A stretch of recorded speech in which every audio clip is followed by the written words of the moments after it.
S ವೀಕ್ಷಕರೇ, ಶಾಮನೂರ್ ಶಿವಶಂಕರಪ್ಪನವರ ಮಾತನ್ನ ಕೇಳಿದ್ರಿ. ಇವಾಗ ಡಿಕೆ ಶಿವಕುಮಾರ್ ಈ ರೀತಿಯಾಗಿರುವಂತಹ ಹೇಳಿಕೆ ನೀಡ್ತಾ ಇದ್ದಾರೆ. ಬಿಜೆಪಿ ಪಕ್ಷದಿಂದ ಒತ್ತಡ ಹೇರಲಾಗ್ತಾ ಇದೆ, ಆದ್ರೆ ನಮ್ಮ ಪಕ್ಷದವರನ್ನ ಟಾರ್ಗೆಟ್ ಮಾಡಲಾಗ್ತಾ ಇದೆ ತಮ್ಮ ಪಕ್ಷಕ್ಕೆ ಸೇರಿಸಿಕೊಳ್ಳೋಕೆ ಅಂತ ಹೇಳ್ತಾ ಇದ್ದಾರೆ. ಬಿಜೆಪಿ ನಾಯಕರು ನಮ್ಮ ಶಾಸಕರನ್ನ ಖರೀದಿಸಲು ಯತ್ನಿಸ್ತಾ ಇದ್ದಾರೆ ಅಂತ ಡಿಕೆಶಿ ಹೇಳ್ತಿದ್ದಾರೆ.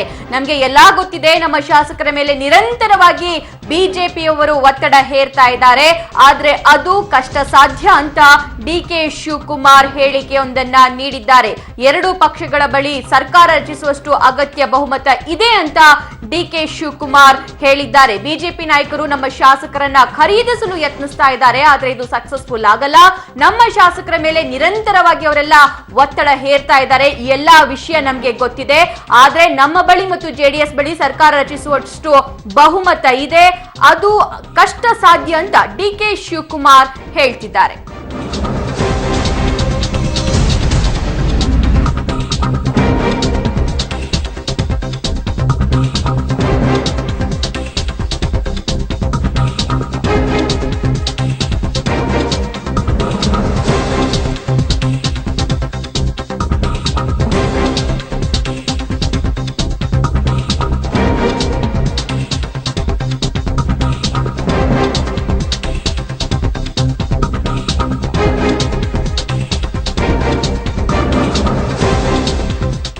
ಆಪರೇಷನ್ ಕಮಲದ ಬಗ್ಗೆ ಸಿದ್ದರಾಮಯ್ಯನವರ ಮಾತು ಇದಾಗಿದೆ ವೀಕ್ಷಕರೇ. ನಮ್ಮೆಲ್ಲ ಶಾಸಕರು ನಮ್ಮ ಬಳಿನೇ ಇದ್ದಾರೆ, ನಮ್ಮ ಜೊತೆಯಲ್ಲೇ ಇದ್ದಾರೆ ಅಂತ ಸಿದ್ದರಾಮಯ್ಯನವರು ಹೇಳಿದ್ದಾರೆ.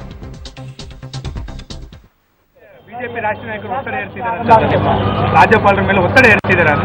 ನೋಡಿ, ಒತ್ತಡ ಅಲ್ಲ ಪ್ರಶ್ನೆ ಇಲ್ಲಿ. ರಾಜ್ಯಪಾಲರು ಒಂದು ಕಾನ್ಸ್ಟಿಟ್ಯೂಷನಲ್ ಹೆಡ್ ಅವರು, ಆದ್ರಿಂದ ಅವ್ರಿಗೆ ಸಂಪೂರ್ಣ ಅಧಿಕಾರ ಇದೆ ಮತ್ತು ಹಿಂದೆ ಎಲ್ಲ ಅನೇಕ ನಿದರ್ಶನಗಳಿದೆ, ಸುಪ್ರೀಂ ಕೋರ್ಟ್ ಆದೇಶಗಳಿದೆ. ಯಾರಿಗೆ ಹೆಚ್ಚು ಬಹುಮತ ಸ್ಥಾಪನೆ ಮಾಡ್ತಕ್ಕಂಥದ್ದನ್ನ ರಾಜ್ಯಪಾಲರ ಮುಂದೆ ಸ್ಪಷ್ಟವಾದಂಥ ಅದನ್ನು ತೋರಿಸ್ಕೊಂಡಾಗ ರಾಜ್ಯಪಾಲ ಅದನ್ನು ಅಸರ್ಟೈನ್ ಮಾಡ್ಕೋಬೇಕು. ಆ ಥರ ಇದ್ದಾಗ ಅವ್ರಿಗೆ ಆಹ್ವಾನವನ್ನು ನೀಡಿ ಸರ್ಕಾರ ರಚನೆ ಮಾಡಿ ಫ್ಲೋರ್ ಆಫ್ ದ ಹೌಸ್ ನಿಮ್ಮ ಮೆಜಾರಿಟಿಯನ್ನು ತೋರಿಸ್ಕೊಡಿ ಅಂತ ಹೇಳ್ತಕ್ಕಂಥದ್ದು ಸ್ಪಷ್ಟವಾದಂಥ ಎಲ್ಲ ರೀತಿಯ ಆದೇಶಗಳಿದೆ, ನಿದರ್ಶನಗಳಿದೆ. ಅದಕ್ಕೆ ಬಿಜೆಪಿ, ಕಾಂಗ್ರೆಸ್ ಜೆಡಿಎಸ್ ಒಂದಾದ್ಮೇಲೆ ಮೆಜಾರಿಟಿ ಬರೋಕ್ಕೆ ಸಾಧ್ಯನೇ ಇಲ್ಲ ತಾನೇ.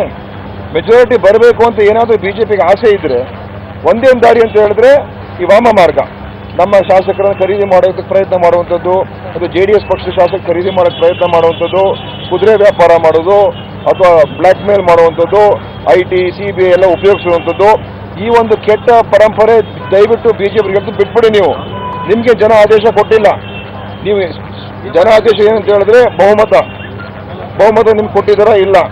ಕಾಂಗ್ರೆಸ್ಗೆ 38% ವೋಟ್ ಕೊಟ್ಟಿದ್ದಾರೆ, ನಿಮಗೆ 36%. ಕಾಂಗ್ರೆಸ್ ಜೆಡಿಎಸ್ ಸೇರಿಸಿದ್ರೆ 65% ಜನ ಈ ಕಡೆ ಇದೆ ಅಂತ. ಅದೇ ಪ್ರಜಾಪ್ರಭುತ್ವ. ಅದಕ್ಕೋಸ್ಕರ ನೀವು ಯಾವಾಗ ಬೇಕಾಗ್ತದೆ ಆವಾಗ ನೀವು ಸಿಂಗಲ್ ಲಾರ್ಜೆನ್ಸ್ ಕೊಡಬಾರ್ದು ಅಂತ ಹೇಳ್ತೀರಾ. ಅರುಣ್ ಜೇಟ್ಲಿ ಅದನ್ನೇ ಹೇಳ್ತಾರೆ. ಗೋವಾದಲ್ಲಿ ನೀವು ಅದನ್ನೇ ಮಾಡಿದ್ರಿ, ಮಿಜೋರಾಮಲ್ಲಿ ಅದನ್ನೇ ಮಾಡಿದ್ರಿ, ಮೇಘಾಲಯಲ್ಲಿ ಅದನ್ನೇ ಮಾಡಿದ್ರಿ. ಇಲ್ಲಿ ಬಂದು ನೀವು ಇದು ಸರಿ ಇಲ್ಲ, ಇದು ಜನಾದೇಶಕ್ಕೆ ವಿರುದ್ಧವಾಗಿದೆ ಅಂತ ಹೇಳ್ತಕ್ಕಂಥದ್ದಕ್ಕೆ ದಯವಿಟ್ಟು ಇದು ಸರಿಯಲ್ಲ. ಇನ್ನೊಂದೇನಂತ ಹೇಳಿದ್ರೆ ಬಿಜೆಪಿ ಮನವಿ ಮಾಡೋದು, ನೀವು ಈ ಕುದುರೆ ವ್ಯಾಪಾರ ಮಾಡ್ತಕ್ಕಂಥದ್ದಕ್ಕೆ ನೀವು ತಿಲಾಂಜಲಿಯನ್ನೇ ನೀಡಿ. ಇಂಥ ಕೆಟ್ಟ ರಾಜಕಾರಣ ನೀವು ಮಾಡೋಕ್ಕೆ ಹೋಗಬೇಡಿ. ಏನಾದರೂ ಸ್ವಯಂ ಪ್ರೇರಣೆಯಿಂದ ಶಾಸಕರು ಅಥವಾ ಒಂದು ಪಕ್ಷ ಜೆಡಿಎಸ್ ನಿಮ್ಮ ಪಕ್ಷ ನಿಮ್ಮ ಸ್ವಯಂ ಪ್ರೇರಣೆಯಿಂದ ಬಂದಿದ್ದಿದ್ರೆ ನಾವು ಒಪ್ಕೊಳ್ತಾ ಇದ್ದೋ, ನಾವು ವಿರೋಧ ಪಕ್ಷ ಕೂತ್ಕೊಳ್ತಾ ಇದ್ದೋ. ಈಗ ಕಾಂಗ್ರೆಸ್ ಜೆಡಿಎಸ್ ಅಲಯನ್ಸ್ ಆಗಿರೋದ್ರಿಂದ ನೀವು ಇದಕ್ಕೆ ವಾಮ ಮಾರ್ಗವನ್ನು, ಕೆಟ್ಟ ಪದ್ಧತಿಗಳನ್ನು ಮತ್ತು ಒಂದು ಹೇಸಿಗೆ ತರುವಂಥ ಒಂದು ವಾತಾವರಣವನ್ನು ಕರ್ನಾಟಕ ರಾಜ್ಯ ನಿರ್ಮಾಣ ಮಾಡಬೇಡಿ.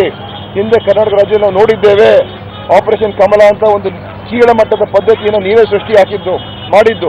ಅಂಥದ್ದಕ್ಕೆ ದಯವಿಟ್ಟು ಕೈ ಹಾಕಬೇಡಿ ಬಿಜೆಪಿಯವರೇ. ಜನ ನಿಮಗೆ ಆದೇಶ ಕೊಟ್ಟಿಲ್ಲ, ನೀವಿನ್ನೂ ಕೂಡ ಮೆಜಾರಿಟಿ ಬಂದಿಲ್ಲ. ಪ್ರಜಾಪ್ರಭುತ್ವದಲ್ಲಿ ನಂಬರ್ಸ್ ಇಸ್ ದ ಫೈನಲ್. ಅದೇ ಕೊನೆ. ಯಾರಿಗೆ ನಂಬರ್ಸ್ ಇದೆ ಅವರೇ ಸರ್ಕಾರ ಮಾಡ್ತಾರೆ. ನೋಡಿ,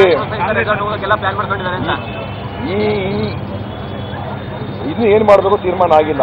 ಇವಾಗ CLP ಮೀಟಿಂಗ್ ಆಗ್ತದೆ. CLP ಮೀಟಿಂಗಲ್ಲಿ ಏನು ಮಾಡಬೇಕು, ಹೇಗೆ ಮಾಡಬೇಕು ಮತ್ತು ರಾಜ್ಯಪಾಲರು ಏನು ಮಾಡ್ತಾರೆ ಅದನ್ನು ಕಾದು ನೋಡಬೇಕು. ಯಾವಾಗ ಆಹ್ವಾನ ನೀಡ್ತಾರೆ, ಯಾವಾಗ ನಮಗೆ ಮೆಜಾರಿಟಿ ಪ್ರೂವ್ ಮಾಡಿದ್ರೆ ಅವಕಾಶ ಮಾಡಿಕೊಡ್ತಾರೆ. ಮತ್ತು ಇದ್ರ ಮಧ್ಯದಲ್ಲಿ ನಾನು ಮೊದಲೇ ಹೇಳಿದೆ, ಬಿಜೆಪಿಯವರಂಥ ಭ್ರಷ್ಟ ಕೀಳ ಮಟ್ಟದ ಅನೈತಿಕ ರಾಜಕಾರಣ ಮಾಡ್ತಕ್ಕಂಥವ್ರು ಈ ದೇಶದಲ್ಲಿ ಯಾರೂ ಇಲ್ಲ, ಈ ರಾಜ್ಯದಲ್ಲಿ ಯಾರೂ ಇಲ್ಲ. ಅವರು ಈ ಕುದುರೆ ವ್ಯಾಪಾರಕ್ಕೆ ಮಾಡಬೇಕಾದ್ರೆ ನಿಸ್ಸೀಮ್ರವರು. ಇಲ್ಲ ಸರ್, ಈಗ ನೀವು ಹೇಳೋದೆಲ್ಲ ಸರಿ. ಇಷ್ಟು ದಿವಸ ನೀವು ಬಿಜೆಪಿಯವರ ಹೇಳಿಕೆಗೆ ಮತ್ತು ಬಿಜೆಪಿಯವರ ರಾಜ್ಯಕ್ಕೆ ಅಪೋಸ್ ಮಾಡ್ಕೊಂಡು ಬಂದ್ರಿ, ಹೇಳಿಕೆಗಳನ್ನ ಕೊಟ್ರಿ. ಈಗ ಸ್ವತಃ ಕಾಂಗ್ರೆಸ್ನವರೇ ರೆಸಾರ್ಟ್ ಹೋಗೋದಕ್ಕಿಲ್ಲ. ನಾವು ರೆಸಾರ್ಟ್ ಹೋಗ್ತಾರೆ, ನಮ್ಮಲ್ಲಿ ಭಿನ್ನಮತ ಅಂತ ಅಲ್ಲ. ಅಲ್ಲ ಇವ್ರು ಮಾಡುವಂತ ಬ್ಲಾಕ್ ಮೇಲು, ಅದೇ ಹೋಗೋದಂತೂ ಇವ್ರು ಮಾಡುವಂಥದ್ದು ಇನ್ನೂ ನಾವೇನು ತೀರ್ಮಾನ ಆಗಿಲ್ಲ.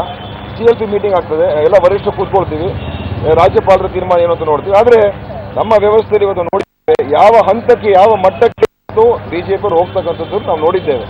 ಅದಾಗಬಾರ್ದು.